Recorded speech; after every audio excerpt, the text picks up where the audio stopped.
Hi, everybody. Nate Eaton here in the EastIdahoNews.com newsroom. Joining me now via FaceTime is Jacob Rascon. He's a correspondent for NBC News live in Houston. Jacob, thanks for being here. First of all, tell us where you're at right now and what we're looking at. This is the convention center. This is Houston's main evacuation center. And we've been here all day, and still you have evacuees pouring in, and they're checked in to make sure they don't have weapons, of course. And then everywhere you look, you see these piles of clothes and blankets and food, and there is so much. So many thousands of people have come to donate food and clothing and shelter. Afterwards, after they get a towel and a blanket, they come over here and they check in. And then behind me is one of 4 auditoriums where they sleep, where they eat, where they live, until they can figure out what's next. It's pretty incredible. We're told that 10,000 people and counting are here as far as evacuees, but that there are 2,000 or more, probably many more, volunteers. So 1 in 5 people in this place is a volunteer. It's an incredible scene. So Jacob, you got there over the weekend, right, before the major flooding started? Right. In fact, my family moved to Houston just a few weeks ago, and Houston's where I grew up, and of course at the time there was no flood threat. This week the kids were supposed to start school. We have an 8-year-old and 5 and 3, and then a newborn. Of course, the newborn doesn't go to school, but the others were going to go to school, and we're getting all ready for that. My wife and the kids went and visited her mother in Dallas a few days before and decided not to come back because the forecast was so bad. And then, of course, because I work for NBC, we started covering the storm, and then it was just worse than the worst-case scenario, and we've been not sleeping much and working around the clock ever since. So you get there as the floods are approaching and you're witnessing all of this. I mean, did you think it would be this bad?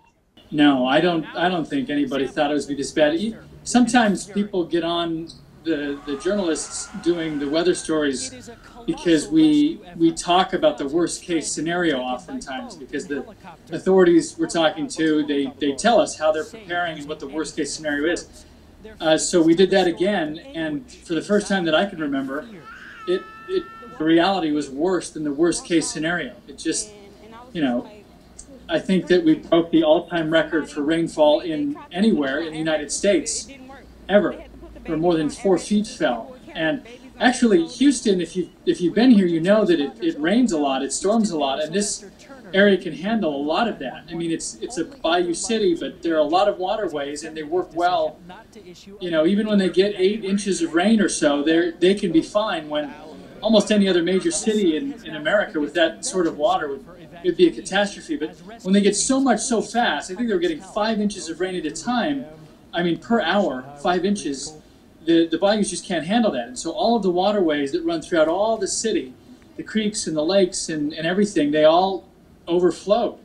And so anybody who lived nearby was toast. So we see on the TV rescue after rescue of people that are just, at their homes, and people show up in boats. And are they bringing them to places like where you are at right now? Oh my gosh, the rescue effort is so incredible.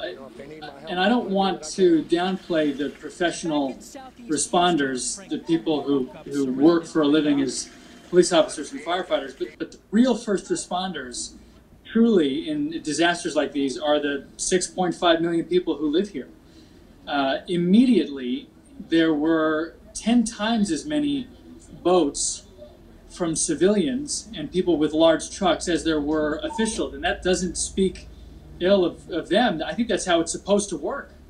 And it was amazing to watch. Every flooded neighborhood that you saw, you had 3 or 4 or 5 little boats that people there owned. You had kayaks, you had people with huge trucks, you had people with air mattresses, and then you had, of course, the fire boats. They would also show up, the fire trucks, and then you had eventually the National Guard trucks.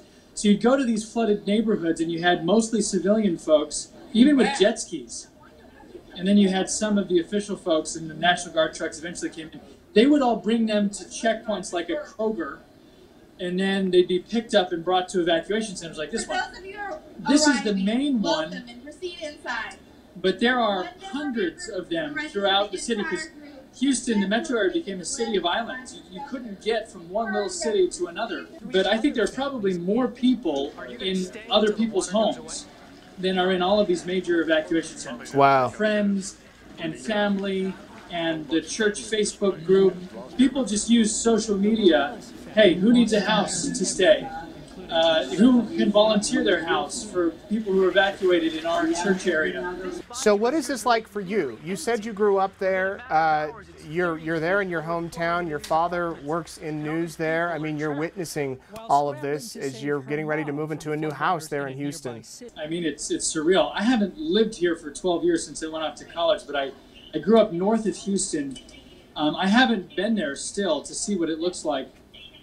I haven't made it that far, but you know, when you have a hometown, it's a big hometown. 6.5 million people is a lot, but you feel, and you know, I guess especially sad because you know people, you know, from church and elsewhere. It's always a little bit different when you know the people who were evacuated. I don't want to sound too negative either, because I mean, it's amazing too what happens during these incidents. People just are nicer to each other. We've had like reports of like 5 arrests throughout the whole city. Wow. Because of looting. There have been no arrests at the convention center. Like when you're driving, people they're nicer to you. You're in the elevator, everybody's talking. Hey, how are you doing? Hey, how's your home? You know, we're all talking with the police officers, and they're talking with us. The police officers who are here have been here for 5 days. They don't even know if their home's okay. When there's so much pain, like there's almost no choice for most people to just, you know, express more humanity and be more humane and more compassionate. Well, Jacob Rascon, you've been so busy, and we appreciate you joining us. You can catch Jacob Rascon on the NBC Nightly News. He's been on the Today Show, all across the NBC News platforms. We'll link to your Twitter and your Facebook page too. Thanks for speaking with us. From all of us in East Idaho, you're doing good work, and good luck to you and everybody else out there. Thank you, Nate. Thank you very much. God bless. Talk to you later.